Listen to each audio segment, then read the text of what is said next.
Fundación Libertad y Desarrollo presenta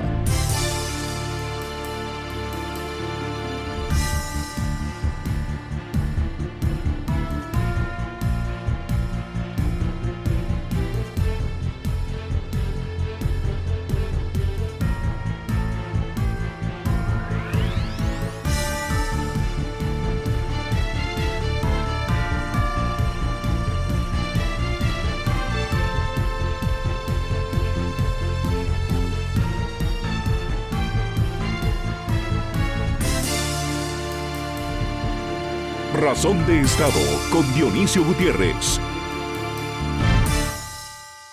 La pandemia está causando muchas muertes y provocando grandes niveles de sufrimiento en todo el planeta.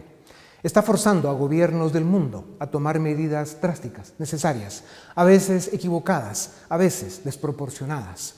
Pero es evidente que los pueblos de la tierra necesitan creer en sus líderes y les están dando una nueva oportunidad. A la pandemia y a la lucha por sobrevivir cada día se suma el miedo, una emoción que cuesta dominar en momentos en los que todo se ve oscuro, incierto y negativo. Y no es para menos. Los humanos enfrentamos un desastre multisistémico como no se ha visto en 100 años. Estamos aprendiendo a defendernos de un virus del que ya sabemos bastante, pero no lo suficiente para vencerlo. Y mientras tanto, somos testigos impotentes de la pérdida de seres queridos. Somos testigos y víctimas de los grandes costos sociales y del sufrimiento que provocan el desempleo, el hambre, la pobreza y la violencia. En lo que podría ser ya una economía global en depresión.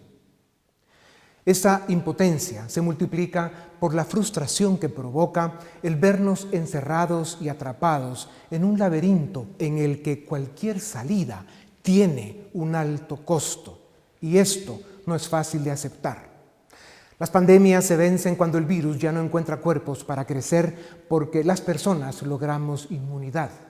Lo ideal, lo perfecto, es tener una vacuna que logre esta inmunidad, pero la historia de la humanidad nos enseña que a las pandemias las ha vencido la inmunidad colectiva que da superar el contagio, pues las vacunas siempre han llegado después. Aceptar esta realidad es muy duro, pues esa inmunidad colectiva que produce el contagio ha costado muchas vidas, pero esa es la realidad de las pandemias, como también lo es que en algunas de ellas murió más gente por hambre que por fiebre. Los científicos afirman que en los primeros días de la pandemia fue esencial la cuarentena y el control del número de casos diarios, pero insisten en que después de 6 semanas y hasta que salga la vacuna, los números críticamente importantes son los que da la inmunidad colectiva después del contagio. Desde esta tribuna hemos afirmado que los datos correctos y objetivos son esenciales para tomar las decisiones que mejor logren ese complejo y doloroso equilibrio que proteja la vida contra el virus, pero también contra el hambre.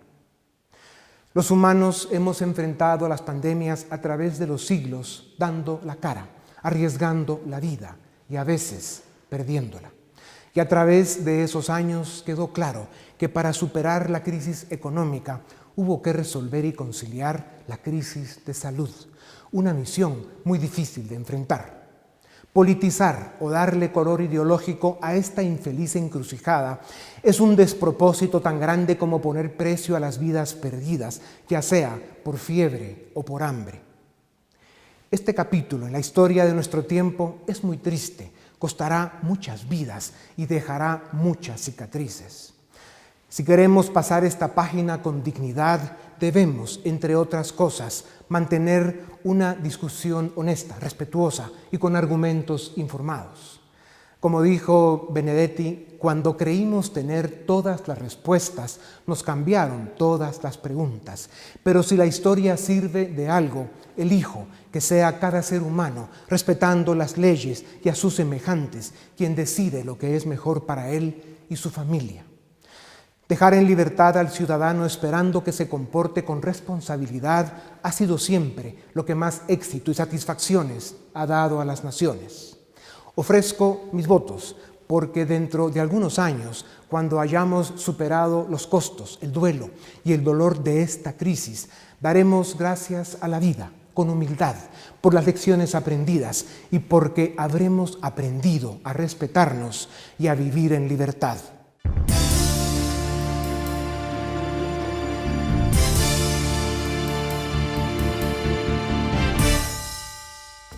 Los doctores Anders Tegnell en Suecia, Lars Scheid en Alemania, Greg Pollan en la Clínica Mayo, Helen Boucher en la Universidad Tufts, Noor Hisham en Malasia, Ashley Bloomfield en Nueva Zelanda, Chen Qing-yen, quien además de ser doctor, es el vicepresidente de Taiwán, Jaime Mañalich, ministro de Salud en Chile, y Scott Atlas en la Universidad de Stanford en California, son algunos de los científicos y protagonistas en la lucha contra el COVID-19 que están respondiendo con la serenidad y el conocimiento necesarios para dar a la especie humana la mejor salida posible a la crisis. Con la información que se tiene, 4 meses después de lidiar con la pandemia, estos expertos en temas infecciosos, al igual que las autoridades sanitarias de la mayoría de países, afirman que el objetivo debe ser evitar que muera más gente por hambre que por el virus. Insisten en que la vacuna tardará por lo menos 2 años en estar lista y que, por eso, la opción realista e inevitable para los habitantes del planeta, aunque disguste o atemorice, es lograr la inmunidad colectiva. Esa que, aunque no queramos, nos dará el contagio de un virus que apareció en la Tierra para quedarse. Y como no es opción encerrar en cuarentena 2 años a 7.7 millardos de seres humanos, y menos a quienes tienen que luchar por el sustento diario, que son la mayoría, frente a una pandemia sin vacuna para los próximos 24 meses, la opción responsable y realmente inevitable es aprender a vivir con el virus y enfrentarlo. Por estas complejas razones, los doctores hablan de la inmunidad colectiva y afirman que, idealmente, se debe alcanzar a través de un contagio ordenado, progresivo y estratégico, protegiendo a las personas vulnerables y teniendo en todo momento sistemas sanitarios que sean capaces de atender a los contagiados que presenten síntomas serios. ¿Es esta una posición cómoda, deseable o segura para los habitantes de la Tierra? No. ¿Tenemos otras opciones? Parece que no, pero sigamos buscándolas. Taiwán, Israel, Nueva Zelanda, Malasia, Chile, Alemania y ahora Estados Unidos, entre otros, después de breves encierros para controlar la velocidad del contagio, conocer más los efectos del virus y preparar hospitales, empiezan ahora a ejecutar una apertura de sus actividades laborales, con estrategias y protección. Reconocen que no regresar al trabajo que permite ganar el sustento diario a las grandes mayorías de la población tendría peores consecuencias que la pandemia. Suecia es un caso de éxito, pues, sin cerrar su economía, está logrando controlar el desarrollo de la pandemia. Tienen estrategia y dieron la responsabilidad a sus ciudadanos dejándoles en libertad, pero con información. A diferencia del Reino Unido, que intentó mantener la economía abierta pero sin estrategia. Y esto le ha dificultado recuperar el control para reabrir. En unas semanas lo intentarán de nuevo, pero con estrategia y protección. Con el paso de los días y mientras se desarrolla la vacuna, se espera que el sistema de salud mundial encuentre alternativas médicas para aliviar los síntomas del virus y proteger vidas.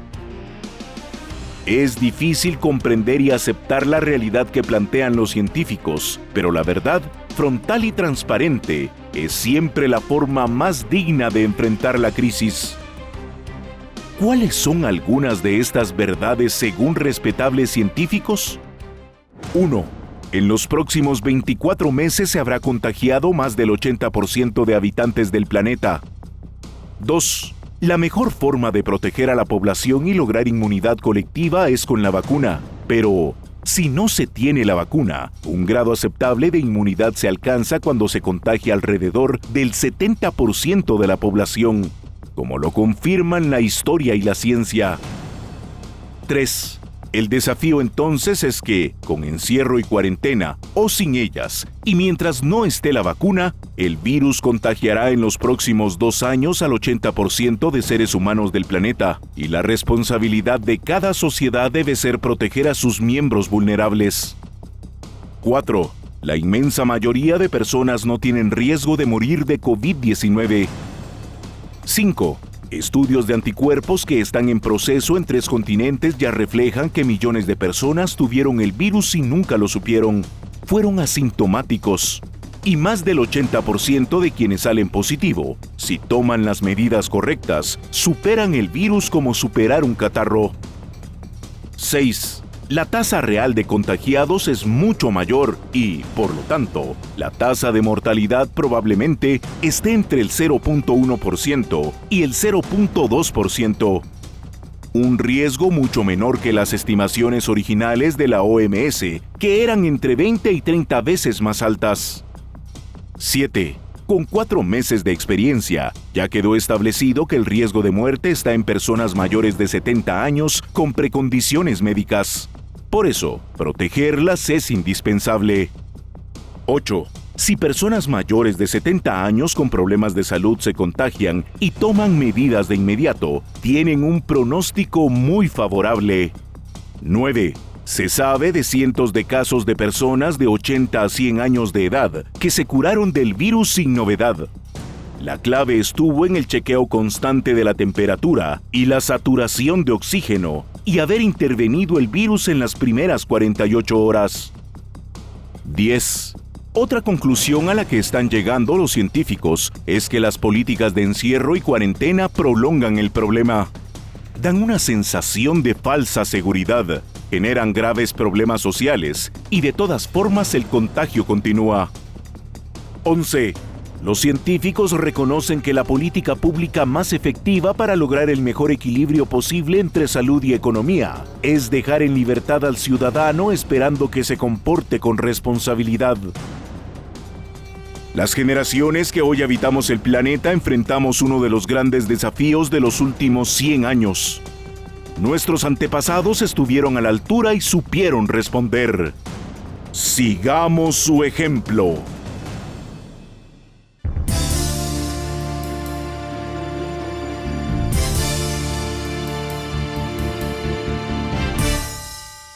Bienvenidos, esto es Razón de Estado y tengo el gusto de presentarles al doctor José Esparza. Él es experto en virología, es profesor de medicina en la Universidad de Maryland en Estados Unidos. Durante 17 años se dedicó a la investigación científica y llegó a ser presidente de un departamento de microbiología y biología celular. Durante 28 años trabajó como experto en vacunas virales y fue asesor principal de salud pública para agencias internacionales como la OMS, el Programa Conjunto de Naciones Unidas sobre el VIH y también para la Fundación Bill y Melinda Gates. En 2018 fue designado como integrante del Instituto Robert Koch en Berlín, Alemania, y es además miembro de la Academia de Ciencias de América Latina, ACAL. Doctor Esparza, muchas gracias por darnos unos minutos en Razón de Estado. Sabemos que está muy ocupado usted también peleando en esta batalla global por dar los aportes, sobre todo basados en su experiencia y su conocimiento. Doctor, la desinformación y la ignorancia producen un virus que en momentos puede ser mucho peor que la misma pandemia y es el miedo. Por eso el tenerlo a usted para Razón de Estado unos minutos es un privilegio y se lo agradecemos. Hay consenso en la comunidad científica del mundo sobre que en los próximos 2 años, más o menos el 80% de habitantes del planeta se habrá contagiado. ¿Por qué es importante conocer este dato, doctor? Bueno, en realidad, primero que todo, muchas gracias por la invitación, es un placer. Es una batalla que no la estoy dando yo solo, la estamos dando toda la humanidad. Afortunadamente, no es una batalla entre humanos y humanos, sino entre humanos y un agente viral. Quiere decir, no es consenso, sino un estimado de que cuando el virus le dé la vuelta al mundo, y se la va a dar, porque esto es una pandemia, se van a infectar. Yo no creo que 80%, pero quizás el 60 o el 70%. Cuando eso pase, ya entonces no existen personas susceptibles de ser infectados, se corta la cadena de transmisión del virus y se acaba la epidemia. Esto es lo que llamamos la inmunidad de rebaño o la inmunidad comunitaria, y es una forma como los virus tienen para controlar su replicación. Ya. Doctor, también afirman que el 80% o más de contagiados pasan el virus asintomáticos o con síntomas muy leves. ¿Es este un dato que nos debe dar tranquilidad? Bueno, sí y no. Sí, porque la mayoría de las infecciones por este virus no producen enfermedad. Y la información que hemos tenido desde China era que el 80% de los pacientes, de los casos, eran no sintomáticos o muy leves. Yo pienso que a medida que aprendamos más sobre la enfermedad, vamos a saber que hay muchos más asintomáticos. O sea, que la proporción de personas que desarrollan enfermedad severa va a ser mucho menor que el 5%, 3% que calculamos ahora. Esa es la parte buena. La parte mala es que los asintomáticos transmiten el virus. Y entonces es muy difícil tomar medidas preventivas porque no sabemos. Básicamente hay que considerar a todo el mundo como un potencial transmisor del virus. Yeah. Doctor, también se escucha cada día más de los sistemas de salud que, a pesar de lo grave que es, la letalidad del virus es mucho más baja de lo que al inicio se pensó. Y más aún, dicen que la experiencia de las últimas semanas indica que si se hubiera detectado el virus a tiempo a personas de tercera edad con problemas médicos, se habrían salvado muchas vidas. ¿Cuál es tu opinión sobre esto? Bueno, mi opinión es la siguiente, que la humanidad y los países son muy heterogéneos. Hay países del mundo como Italia y España donde la enfermedad produjo un daño grave, donde hay una mortalidad muy alta. Son países que tienen una demografía muy particular. Son países que tienen muchas personas de mayor edad. Son países donde la gente vive relativamente aglomerada y se favorece la transmisión del virus. De manera que cada país va a tener su peculiaridad y las medidas preventivas tienen que tomarse de acuerdo a la situación específica. En Nueva York fue una verdadera tragedia. Si en Nueva York se morían 2.000 personas por día y esas personas eran vulnerables. Y cuando yo hablo de vulnerables, me refiero no solamente a la vulnerabilidad médica, las personas de edad que tienen otras enfermedades, pero también hay que aceptar que hay una vulnerabilidad social. Las personas más desfavorecidas de la sociedad que vivían aglomeradas, que no podían cumplir con la cuarentena y que tenían otras enfermedades. Y los latinos y los afrodescendientes en Estados Unidos tienen una alta frecuencia de diabetes, de hipertensión, de obesidad, y todo eso los pone en riesgo. Doctor, ¿y tiene que ver eso también con que en muchos de estos casos empezaron con los síntomas, pero al final llegaban a los hospitales o al doctor cuando ya el virus había avanzado mucho y los síntomas, aunque no fueran tan fuertes, el virus ya había hecho mucho daño en el cuerpo, y a personas de tercera edad con precondiciones médicas, esto para ellos esto fue fatal, letal? Es un comentario muy importante, porque entre los latinos de los Estados Unidos no vamos al médico. Y esperamos ya prácticamente que estamos desahuciados para ir al médico, cuando en realidad una cultura que debemos adoptar es ir al médico, o por lo menos contactar al médico temprano. Si esta enfermedad se identifica a tiempo, entonces es más posible que se pueda tratar y evitar la progresión de la enfermedad grave. Por eso hablan de la importancia que es el estarse chequeando de forma preventiva la temperatura y la saturación de oxígeno en el cuerpo todos los días si se puede, y en el momento en que haya un cambio importante, hacerse el test de inmediato, y si sale positivo y el tratamiento también es inmediato, el pronóstico es mucho mejor. ¿Es correcto? Absolutamente. Temperatura y saturación de oxígeno. No hacerse pruebas, porque eso es menos práctico, pero la temperatura sí es práctico, y tampoco alarmarse demasiado. Es una temperatura alta que se mantenga por más de 2 días es una señal de alarma. Doctor, los objetivos de las cuarentenas son controlar la velocidad del contagio, conocer el virus, encontrar medicinas que alivian los síntomas y preparar hospitales, pero la historia también nos recuerda que encierros mayores a 6 semanas provocaron más problemas que soluciones, pues además de la salud estaban amenazados el sustento diario y la sobrevivencia. ¿Qué sucede con las cuarentenas que duran más de 6 semanas? Bueno, déjame mencionar algo. Yo pienso que las cuarentenas tienen por lo menos 3 objetivos principales. Uno es lo que llamamos aplanar la curva, que es una frase que se utiliza mucho aquí en los Estados Unidos. No estoy seguro que se utilice en Centroamérica o en Guatemala, pero aplanar la curva es evitar que nos caigan a los hospitales un pico de enfermos. De manera que si se aplana la curva de enfermos, se evita la saturación, la sobresaturación de los hospitales. Y de hecho, esa fue, yo diría, la razón una de las razones principales de la cuarentena en los Estados Unidos, sobre todo en Nueva York, evitar ese gran pico. Pero eso no quiere decir que uno evite las infecciones, las pospone un poco, las distribuye en el tiempo. La segunda razón de la cuarentena, que es muy importante, es cortar la cadena de transmisión del virus, porque el virus no puede permanecer en la mesa por mucho tiempo. El virus solamente puede permanecer activo en la comunidad cuando pasa de persona a persona. Y la cuarentena corta la cadena de transmisión, o por lo menos ese es el intento. Pero la experiencia nos dice que para cortar la cadena de transmisión, las cuarentenas tienen que tener tres características fundamentales. Iniciarse rápidamente, ser completas, no puede haber gente que haga la cuarentena y otra gente que no la haga, y que duren lo suficiente. Entonces, no todas las cuarentenas cumplen estas tres condiciones. Hay otra tercera razón de las cuarentenas, y es proteger a los vulnerables.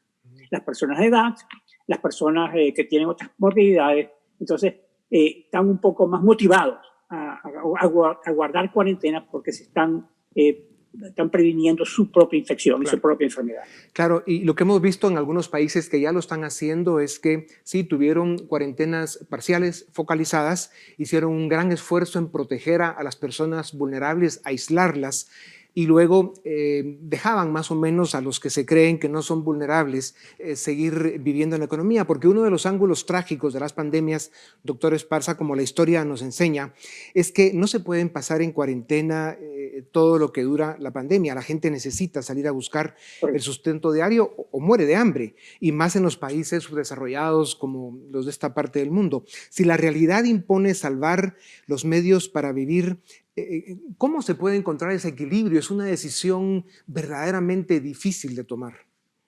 Bueno, primero que todo es cierto. La experiencia histórica es que las sociedades no aguantan, no resisten una cuarentena. Y de hecho, el número es casi mágico. 6 semanas. Después de las 6 semanas, ya la gente la empieza a abandonar. La empieza a abandonar por muchas razones. Porque se fastidia, porque ya cree que no es importante, porque no ve los muertos. Y también hay razones sociales y económicas muy importantes, porque tiene que salir a la calle a trabajar, la vida tiene que continuar. Ahora, ¿cómo una vez que se instaura la cuarentena no puede durar para siempre? Hay que empezarla a abrir. Esta es una decisión que no puede estar solamente en las manos de los médicos. De hecho, en el pasado histórico, cuando había una epidemia, las ciudades, los países nombraban una comisión para el control de la epidemia, que era formado por las personas representativas de la sociedad. Y con frecuencia en el pasado, el presidente de la comisión era el obispo. Y digo esto para significar que no es solamente los aspectos médicos los que se deben considerar, sino todos los aspectos sociales. Y los aspectos médicos son variados. No es solamente aquellos que se mueren por el coronavirus, son los niños que no se vacunan, porque los programas de vacunación contra difteria y sarampión se han parado. Son las personas que tenían otras patologías y que no van ya al hospital porque está copado el hospital y se mueren de otra enfermedad. Entonces es muy complejo y yo no me siento competente como médico para analizar todos los aspectos económicos y sociales. Claro. Solamente quiero mencionar que esto no puede ser solamente visto del punto de vista médico, sino de un punto de vista más una reflexión verdaderamente importante esta, doctor Esparza. Sí. Se hacen varias afirmaciones sobre la pandemia y queremos escuchar su opinión. Cada día, con más datos sólidos, se reconoce que el número de contagios en el mundo puede ser de 50 a 100 veces más que el número oficial. También se dice que el 60% de estos contagios no han tenido síntomas y se curaron sin saber que tuvieron el virus, que ya lo comentamos. Si este virus se comporta como otros, se asume que estamos logrando, con todos los dramas que esto conlleva, algún nivel de esa inmunidad comunitaria o colectiva de la que hablamos. Muy brevemente, dénos su opinión, así pasamos al tema sobre si nos vamos a contagiar al 80% de los seres humanos. Hay un tema sobre el conteo que me interesa muchísimo escuchar su opinión. Adelante, doctor. Esto es muy importante. Yo no entiendo y realmente yo no le doy mucha importancia a esos números que todos los días oímos de tantos pacientes. El número de muertos es más importante porque es una cifra dura que se puede verificar. El número de infecciones nuevas es una cifra blanda, depende de cuántos cuántas pruebas se hacen. Entonces eso no nos da muchísima información. A mí no me da mucha información. De hecho, en epidemiología normalmente hablamos de un estimado más que de una cuenta precisa del número de casos. Ciertamente que el número de infectados es mucho mayor de lo que se reporta. No son los 2 millones, 3 millones. Claro. Mira, en la epidemia de gripe española, que ustedes sufrieron en Guatemala también en 1918, se calcula que 500 millones de personas se infectaron en el mundo. La tercera parte de la población del mundo se infectó. Entonces, yo creo que como este virus es tan altamente transmisible, está infectando mucho más de las personas que se están reportando. Doctor, si nos vamos a contagiar el 80% de seres humanos, el conteo de nuevos contagios, como usted decía, es muy importante por las razones de control que necesitamos, pero ¿es conveniente usar el número de nuevos contagios diarios si suben o bajan como métrica de éxito, cuando en todo caso, como lo hemos hablado, la métrica del éxito la debería dar el resultado de exámenes de anticuerpos, que nos diría cómo va creciendo la inmunidad colectiva, el único referente que al final nos permitirá realmente regresar a algún tipo de normalidad? ¿Qué piensa de eso? Bueno, es que contamos dos cosas diferentes. Ya te dije, Dionisio, que el conteo de casos para mí no significa mucho, porque si uno hace más pruebas de laboratorio, más casos encuentra. Entonces, eso no refleja ningún efecto de las medidas de prevención. El conteo de muertos da una imagen más cercana de la efectividad de las medidas de prevención. Pero el conteo de muertos, con todo lo rudo que suena, está 2 o 3 semanas por detrás de la infección, del pico de infección. Y yo creo que ese conteo nos da una indicación de, como dije, qué tan efectiva es las medidas de prevención. Si uno no ve caer el número de muertos, las medidas de prevención no están funcionando.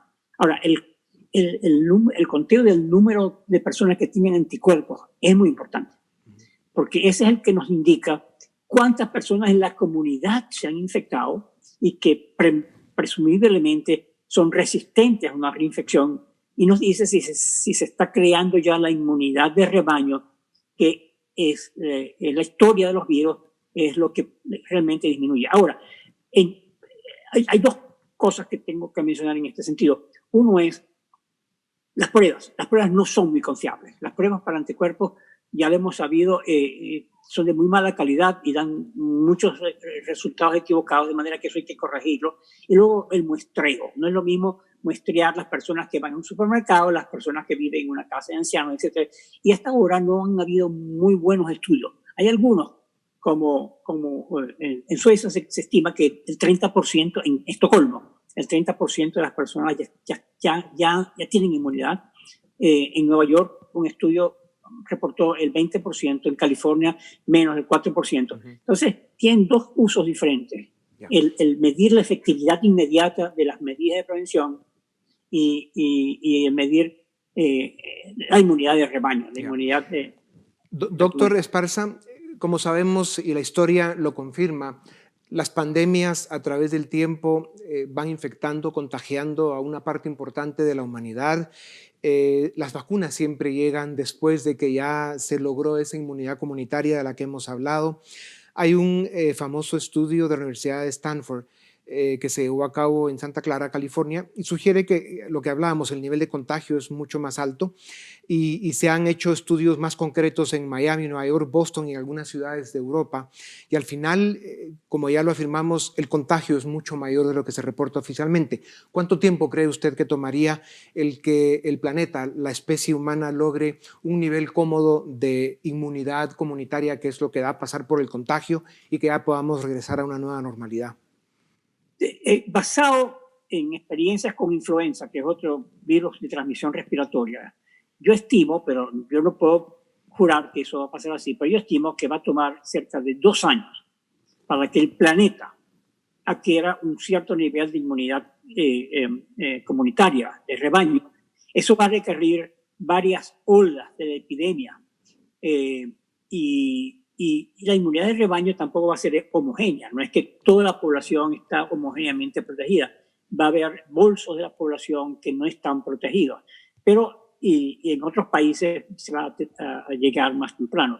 De manera que vamos a vivir una situación heterogénea por un tiempo, pero en 2 años yo creo que la inmunidad de rebaño va a empezar a tener una influencia importante en la disminución de la transmisión del virus. Claro, y sabemos también, doctor Esparza, que en esos 2 años no habremos tenido la vacuna, que es lo más probable. Incluso 2 años dicen que es muy optimista.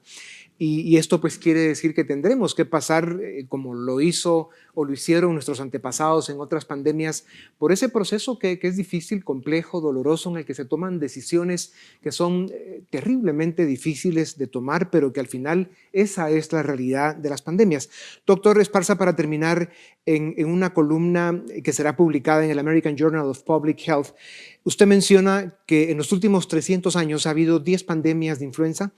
Ha destacado que la famosa influenza española de 1918 tuvo 3 olas, que es lo que usted mencionaba hace un momento, y se calcula que un 30% de la población mundial se contagió. ¿Cómo se ve el desarrollo de la pandemia del COVID-19? Ya se habla de lo que usted acaba de decir, de una segunda o tercera ola. Para terminar, doctor, ¿qué espera usted de esa segunda o tercera ola? ¿Serán más fuertes? ¿No necesariamente? ¿Qué impacto puede tener en los humanos? De nuevo, eso va a ser heterogéneo. En algunos lugares la segunda ola va a ser más fuerte. En otros lugares quizás no. Y voy a explicar rápidamente por qué puede ser más fuerte la segunda ola. Durante la cuarentena, por ejemplo, en la ciudad de Nueva York, se limitó la replicación del virus, pero no se cortó la transmisión. Entonces, al final de la cuarentena, hay más virus en la comunidad que los que había al principio de la cuarentena. Entonces, tenemos un reservorio de virus allí. Pero porque había la cuarentena, el número de personas no infectadas se mantuvo. Cuando se corta la cuarentena, tú mezclas el reservorio alto de virus con un número grande de personas no infectadas.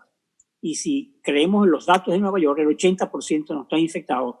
Entonces, esa mezcla puede ser muy explosiva. Okay. Entonces, en algunos lugares va a ser alto. Ahora, quiero una cosa que te quiero decir con respecto a vacunas.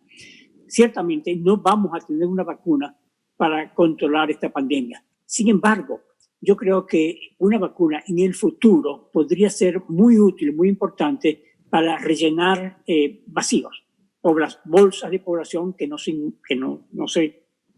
adquirieron inmunidad, el personal de los hospitales, que uno puede confiar en que la inmunidad de rebaño los protege, personas viajeros, personas que están en casas de ancianos, etc. De manera que la vacuna va a cumplir un papel muy, muy importante, incluso al final de la epidemia, para complementar la inmunidad de rebaño.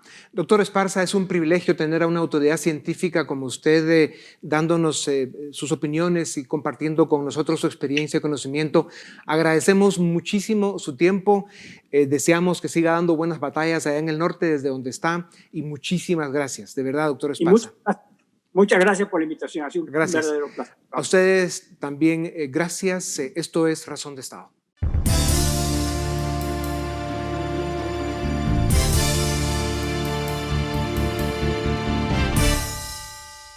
Muy bien, bienvenidos a Razón de Estado, una edición más de este programa tomando las medidas de distanciamiento social sugeridas. Hoy nos van a acompañar Philip Chicola, él es director del área política de la Fundación Libertad y Desarrollo, Mario Cuevas, economista y director del Centro de Investigaciones Económicas Nacionales CIEN, y Javier Cepeda, director ejecutivo de la Cámara de Industria. Y con ellos vamos a hablar básicamente de los pasos que se vienen. Hablando de estas medidas de distanciamiento social, ya estamos pasando a la fase de hablar de la reapertura, que obviamente va a ser una reapertura gradual. De modo que lo que quiero conversar con ustedes en esta ocasión es por dónde comenzamos esa salida, más o menos qué parámetros hay, y quizás con ese espíritu le preguntaría a Philip brevemente, ¿cuáles son, Philip, esos lineamientos que vemos? Ya vemos a Estados Unidos hablando de la apertura, obviamente como es un país grande se da a nivel estatal, pero también vemos ya países como España, como Alemania, como Francia, conversando de la apertura. ¿Cuáles son, en términos generales, esos lineamientos para volver, entre comillas, a la normalidad, Philip? Bueno, aparte de los casos que ya mencionábamos, podemos agregar lineamientos, protocolos que ha publicado la Organización Mundial de la Salud y diversos tanques de pensamiento sobre una metodología para regresar a ciertas actividades cotidianas. Y básicamente los controles que se hablan es que cualquier política de reapertura debe de incluir 4 grandes controles. Uno es el distanciamiento físico, es decir, a nivel de empresas, a nivel de transporte público, a nivel de comercios, se debe de buscar garantizar que siempre haya por lo menos entre 1.5 y 2 metros de distancia entre las personas que laboran o que visitan esos recintos o que están en el transporte público. Segundo, se habla de controles de ingeniería. ¿A qué se refiere esto? En la medida de lo posible, tratar de readecuar los espacios dentro de las oficinas, readecuar los espacios de los comercios, de los locales, para tratar de minimizar el contacto entre clientes y los dependientes del comercio, entre los trabajadores en una oficina, los miembros en una industria, es decir, tratar de readecuar el espacio para garantizar que haya distanciamiento efectivo y barreras físicas. El tercero son controles administrativos, que se entiende como un esfuerzo por tratar de, en la medida de lo posible, identificar aquellas funciones que se puedan realizar mediante teletrabajo, aquellas que sí se deban realizar presencialmente en la sede de las empresas, y en la medida de lo posible tratar de escalonar los horarios y la llegada del personal a las diferentes sedes de las oficinas y de los comercios. Y el último es el equipo de protección personal, es decir, todas las personas que utilicen mascarilla, que se provea de alcohol en gel, que hayan estaciones de sanitización, que, es decir, estas 4 variables creo que son los grandes controles que se recomiendan para poder hacer efectiva una posible reapertura. Correcto. Mario, de tu perspectiva económica, precisamente la preocupación central a todo esto es minimizar el impacto económico, o sea, encontrar un balance, ¿no?, entre los riesgos asociados a la salud, pero también los riesgos asociados a la salud y a otros males que pueden venir por una abrupta caída económica. ¿Cómo ves tú, en términos generales, Mario, esos lineamientos de apertura?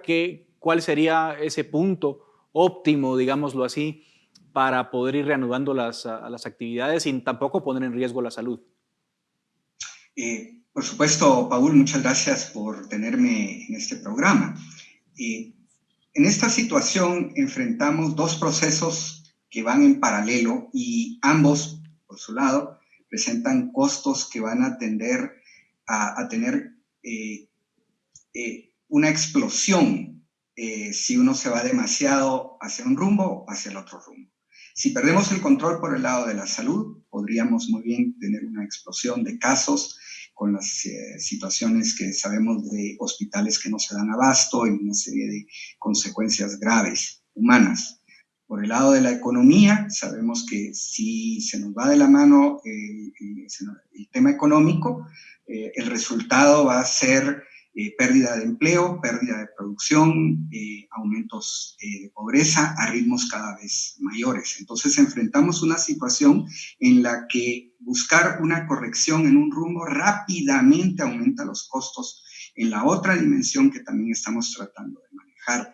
Es lo que llamaríamos un equilibrio inestable.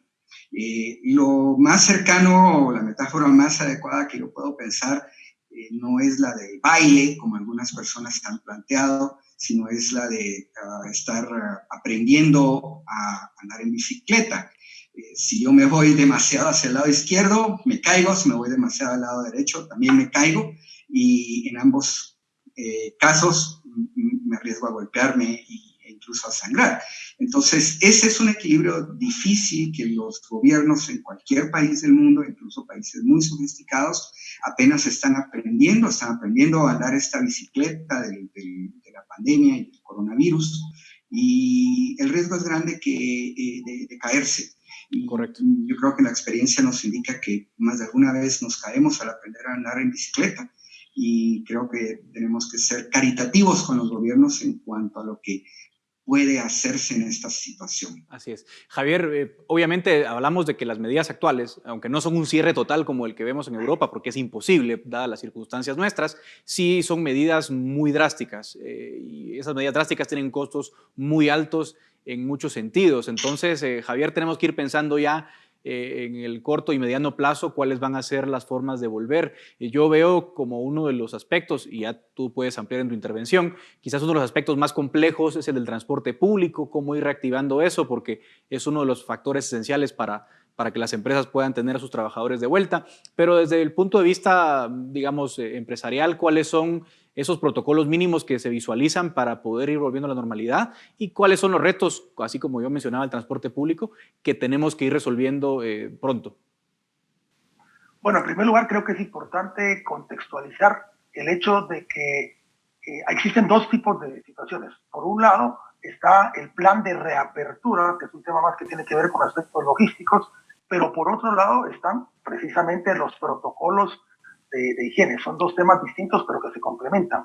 En el tema de la reapertura, de los planes de reapertura, efectivamente coincido con tu apreciación que el gran reto que tiene el gobierno va a ser la activación del transporte público urbano y extraurbano, porque realmente suelen haber ahí bastantes puntos de contaminación. Entonces ese es un reto muy importante. Desde el punto de vista de protocolos, ahí quiero hacer la salvedad que como Cámara de Industria ya tenemos semanas de estar trabajando en protocolos, de hecho ya tenemos protocolos digamos, para que los distintos subsectores del sector industrial los adopten y los adapten, y también empresas de distintos giros puedan hacer uso de estos protocolos para adaptarlos a su propia realidad.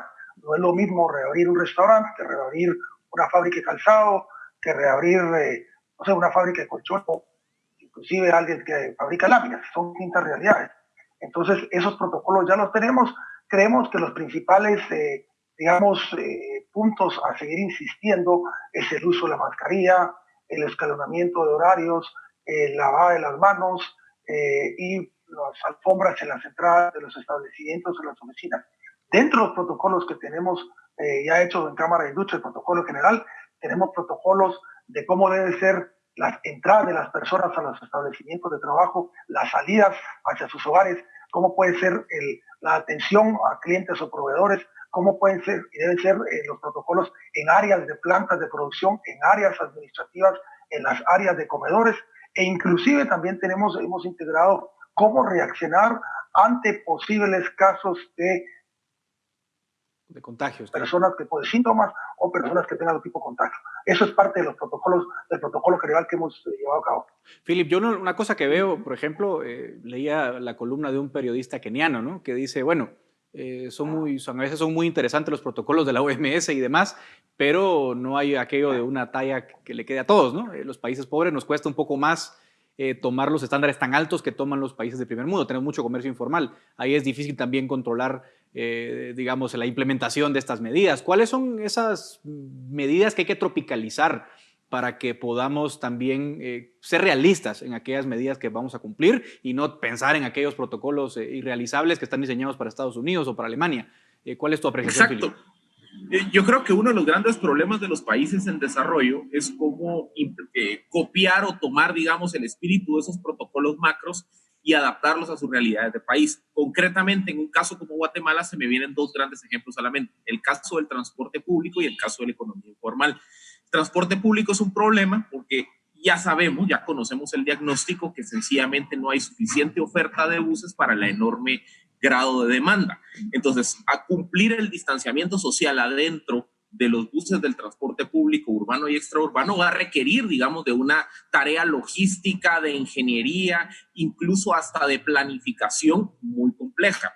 Algo que se ha recomendado es que en la medida de lo posible se trate que las municipalidades contraten temporalmente buses para aumentar la oferta y así poder evitar que haya un enorme congestionamiento de pasajeros en un momento determinado.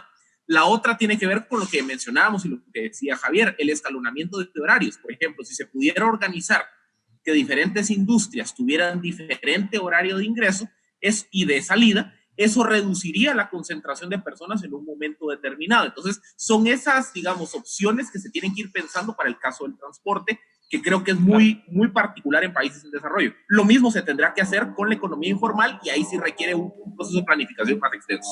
Mario, igual contigo toco más o menos la misma apreciación porque también tienes una visión económica muy interesante. ¿Cómo compatibilizar esas medidas en un país en el que, digamos, es muy sensible la caída de ingresos? Ya vemos muchas banderas blancas por todos lados, en señal de que la gente, digamos, se ha quedado sin alimentos. Ya ha pasado un mes desde que se aprobó los paquetes de ayuda y vemos que la ejecución todavía es cero porque el Estado no tiene esa capacidad de ayudar a las personas como sí lo tienen los países del primer mundo. ¿Cómo adaptar esas medidas al contexto nuestro, Mario? Claro, los protocolos internacionales tienen sus limitaciones e inclusive hay dudas sobre si han cumplido su finalidad, incluso con las economías desarrolladas. Hay cuestionamientos respecto a si la OMS siguió los protocolos que se desprendieron de la incidencia anterior de SARS. El gobierno americano está cuestionando esto. Pues todo está en fase de investigación, pero sin duda estos protocolos, si las propias organizaciones a cargo de su implementación no logran cumplirlos a cabalidad, creo que también tenemos que ser flexibles los países en adaptarlos según nuestras circunstancias. Efectivamente, para un país con ingresos relativamente bajos o un país donde la población en general enfrenta situaciones socioeconómicas duras, el costo de un cierre de la economía es proporcionalmente mayor. Tampoco tenemos los antecedentes institucionales, no teníamos precedente de un seguro de desempleo, por ejemplo. No hay alta incidencia de seguros médicos entre la población. La cobertura de seguridad social es bastante reducida en Guatemala. En términos generales, hay retos grandes para la institucionalidad. Y como bien señalas, incluso hay operaciones de préstamo con organismos internacionales que han sido aprobadas formalmente por el Congreso, pero es difícil esperar que la ejecución comience con fuerza este año. Seguramente contribuirán de alguna forma en años futuros, pero como una respuesta inmediata hay temas de capacidad institucional para ejecutar que no podemos ignorar. Correcto. Javier, ¿cómo debería verse ese cronograma de reapertura? Digamos, el gobierno anunciará ya los protocolos de reapertura, pero también hay que ver un poco cómo focalizar eventuales reacciones. Es decir, ahora hemos estado cerrados a nivel nacional, por ejemplo, pero en el futuro puede haber otra vez picos de contagio, segundas olas, etcétera. ¿Cómo se visualizaría de alguna forma en ese cronograma de vuelta a la normalidad las medidas a tomar? ¿Deberían ser más focalizadas en lugar de ser a nivel nacional? ¿O cómo visualizan ustedes ese aspecto para tampoco tener una interrupción tan grande como la que estamos viendo en meses que vengan una vez se reaperture la actividad económica? Definitivamente creo que es importante, inclusive parto un poco del comentario que decía Philip, el tema del escalonamiento, los horarios también podría hacerse de manera que el sector público tenga un tipo de horario, el sector privado tenga otro tipo de horario. Eso también puede facilitar el hecho de evitar algún tipo de aglomeraciones al margen de que se pueda complementar con lo que decía Philip. Pero en relación a cómo lo vemos, definitivamente esto va a ser un tema de ir midiéndolo, porque ya lo explicaba el señor presidente en la última conferencia de prensa del domingo, por la cadena, donde decía que tenemos alrededor de 41 casos por 1 millón de habitantes hasta el domingo, que si lo sacamos en neto de los casos activos son 35, y lo que tenemos que evitar es llegar a una curva de 125 casos por millón de habitantes. Entonces, si esto es como que abrir un poco la puerta para un reinicio de actividades, también vamos a tener que estar muy conscientes de que si la curva de casos sube, vamos a tener que regresar a lo que estamos ahorita, e inclusive dependiendo cuál sea la naturaleza del desempeño, hasta regresar a medidas mucho más estrictas.